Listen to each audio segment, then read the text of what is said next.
আজ আবার হাজির হয়েছি। আজকের রেসিপি সর্ষে ইলিশ। এটা বানানো ভীষণই সহজ, সকলেই ভীষণই ভালো বানাতে পারেন। তবে আমি কিভাবে বানাই সেটাই আমি আপনাদের সঙ্গে শেয়ার করব। এটি একটি রিকোয়েস্টেড ভিডিও ছিল। অনেক বন্ধুরাই আমাকে অনুরোধ করেছিলেন সর্ষে ইলিশের রেসিপিটা শেয়ার করার জন্য। আসুন দেখে নেওয়া যাক আমার আজকের রেসিপিটি। সর্ষে ইলিশ বানাবার জন্য নিয়েছি 6 পিস ইলিশ মাছ।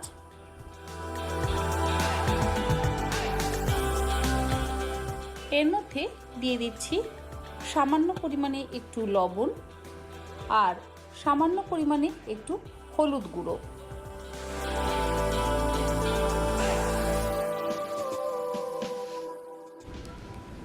প্রত্যেকটা মাছের টুকরোগুলোকে আমি লবণ আর হলুদ দিয়ে খুব ভালো করে মাখিয়ে নিচ্ছি, যাতে মাছের মধ্যে খুব ভালো করে লবণটা ঢুকে যায়।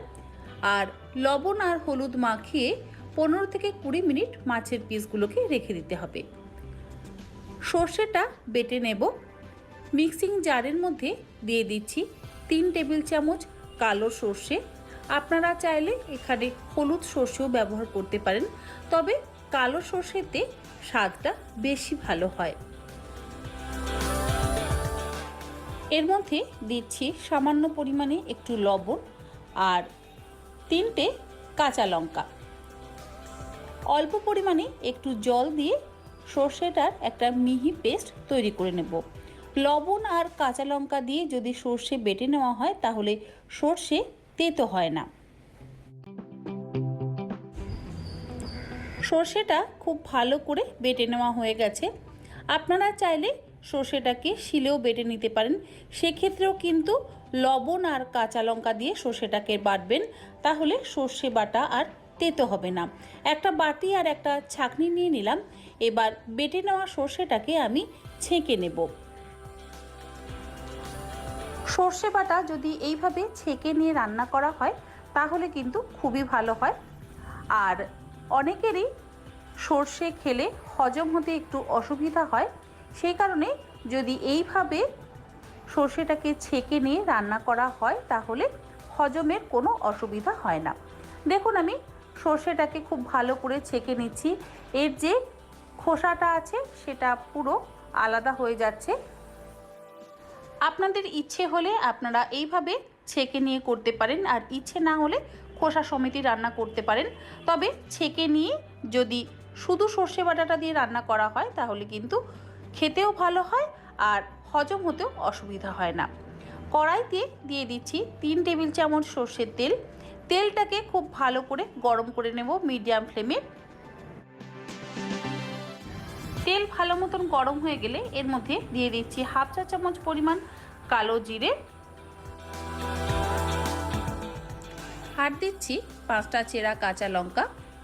গ্যাসের ফ্লেমটাকে লোতে রেখে কালো জিরে আর কাঁচা লঙ্কাটাকে একটু 30 থেকে 40 সেকেন্ড সময় ধরে ভালো করে ভেজে নেব, যাতে কাঁচা লঙ্কার সুন্দর গন্ধ আর ঝালটা তেলের মধ্যে চলে আসে।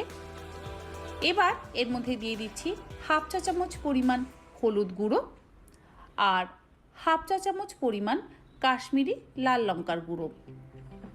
এইভাবে তেলে যদি হলুদ গুঁড়ো আর কাশ্মীরি লাল লঙ্কার গুঁড়ো দেওয়া হয় তাহলে ঝোলের রঙটা খুব সুন্দর হয়। এই মশলাটাকেও খুব অল্প সময়ের জন্য একটু ভেজে নেব, ম্যাক্সিমাম 7-8 সেকেন্ড সময় ধরে, যাতে হলুদের কাঁচা গন্ধটা চলে যায়। তারপর এর মধ্যে দিয়ে দিচ্ছি জল দিয়ে এবার এই ঝোলটাকে একটু ফুটিয়ে নেব 2 থেকে 3 মিনিট সময় ধরে। ঝোলটা ফুটে উঠলে একটা একটা করে মাছের পিস আমি এই ঝোলের মধ্যে দিয়ে দিচ্ছি। গ্যাসের ফ্লেমটাকে মিডিয়ামে রেখে মাছটাকে 3 মিনিট সময় ধরে একটু ফুটিয়ে নিতে হবে।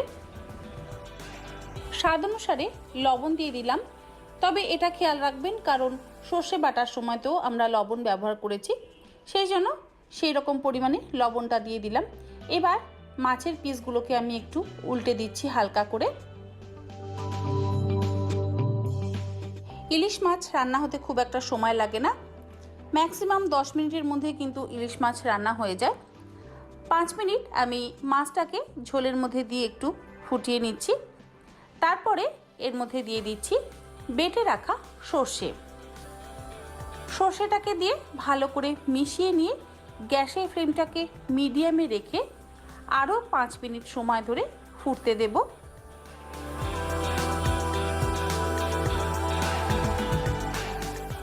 মিনিট 3 সময় ধরে গ্রেভিটাকে ফুটিয়ে নেওয়ার পর মাছের পিসগুলোকে আমি একটু উল্টে দিলাম। এবার 3টে চেরা কাঁচা লঙ্কা আমি দিয়ে দিচ্ছি। এটা ঝালের জন্য না, একটা গন্ধের জন্য, কারণ কাঁচা লঙ্কার একটা সুন্দর গন্ধ আছে। এবার ঢাকা দিয়ে বাকি 2 মিনিট আর একটু মাছটাকে ফুটিয়ে নেব। 2 মিনিট পর এবার ঢাকাটাকে আমি ওপেন করছি। আমাদের সর্ষে ইলিশ একদম তৈরি। গ্যাসের ফ্লেমটাকে বন্ধ করে দিলাম। তবে সব শেষে একটা উপকরণ আমি এর মধ্যে অ্যাড করব। দিয়ে দিচ্ছি 1 চা চামচ কাঁচা সর্ষের তেল। কাঁচা সর্ষের তেল দিলে সর্ষে ইলিশের গন্ধটা ভীষণ ভালো হয়। ভালো করে মিশিয়ে দিয়ে ঢাকা দিয়ে 5 মিনিট স্ট্যান্ডিং টাইমে রাখবো। 5 মিনিট স্ট্যান্ডিং টাইমে রাখার পর গরম ভাতের সাথে সর্ষে ইলিশ পরিবেশন করব। রেসিপিটা কেমন লাগলো অবশ্যই জানাবেন। যদি ভালো লেগে থাকে তাহলে আপনারাও ঠিক এইভাবে একবার সর্ষে ইলিশ বানিয়ে দেখতে পারেন। আমার চ্যানেলে যদি নতুন বন্ধু হয়ে থাকেন তাহলে চ্যানেলটা সাবস্ক্রাইব করে নেওয়ার অনুরোধ রইল। পাশে থাকা বেল আইকনটা অবশ্যই প্রেস করে দেবেন, কারণ আমি চ্যানেলে